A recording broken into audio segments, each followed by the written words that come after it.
নমস্কার বন্ধুরা, সুনিতাস blog and কিচেনে আপনাদের স্বাগত জানাই। আজ পটলের দোরমা দেখাবো। তার জন্য পটলের প্রথমে ভেতরের শাঁসগুলি বার করে এভাবে কেটে নেব। তারপর কড়াইয়ে সর্ষের তেল দেব, দিয়ে অল্প হলুদ গুঁড়ো দেব, দিয়ে পটলগুলো হালকাভাবে একটু ভেজে নেব।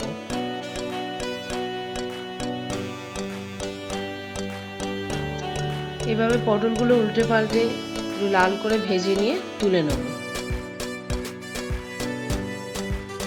এবার ওই তেলেতেই চিংড়ি মাছ দিয়ে একটু হালকা করে ভেজে নেব। চিংড়ি মাছটা হালকা করে ভাজা হয়ে গেলে এবার পটল থেকে যে আমরা শাঁসটি বার করে রেখেছি সেই শাঁসগুলি এই চিংড়ি মাছের মধ্যে আমরা দিয়ে দেব।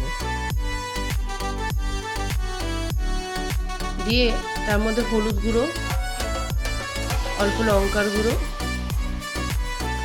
অল্প ধনে গুঁড়ো ও অল্প জিরে গুঁড়ো ও সামান্য একটু আদা বাটা, একটু কাঁচা লঙ্কা বাটা দিয়ে ভালো করে মশলাটি একটু নেড়ে নিয়ে তার মধ্যে নুন, পরিমাণ মতো নুন ও পরিমাণ মতো চিনি দিয়ে মশলাটি ভালো করে ভেজে আমরা নামিয়ে নেব। মশলাটি ঠান্ডা করে ভাজা পটলের ভেতর এইভাবে আমরা পুর করে পুড়ে নেব। এবার একটি বাটিতে টক দই, পরিমাণ মতো চিনি, নুন ও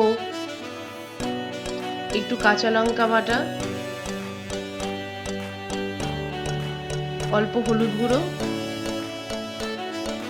ও অল্প লঙ্কার গুঁড়ো, ধনে গুঁড়ো হাফ চামচ ও জিরে গুঁড়ো হাফ চামচ দিয়ে ও অল্প সামান্য গোলমরিচ গুঁড়ো দিয়ে ভালো করে মশলাটি ফেটিয়ে নেব। এবার কড়াই সর্ষের তেল দিয়ে জিরে ও তেজপাতা ফোড়ন দিয়ে মশলাটি ঢেলে কষে নেব ও অল্প পরিমাণে জল দেব, দিয়ে একটু ফুটতে দেবো। ফুটে উঠলে অল্প পরিমাণে ঘি ও সামান্য গরম মশলা দিয়ে একটু ফুটে গেলে ভাজা পটলগুলো দিয়ে আরও কিছুক্ষণ ফুটতে দেবো। বন্ধুরা, ভিডিওটি যদি ভালো লাগে অবশ্যই একটা লাইক করবেন ও ইউটিউব থেকে দেখলে সাবস্ক্রাইব করে রাখবেন ও ফেসবুক থেকে দেখলে অবশ্যই ফলো করবেন। পটলটি এভাবে কষে সামান্য চাপা দিয়ে রাখবো। আমাদের পটলের দোরমা রেডি।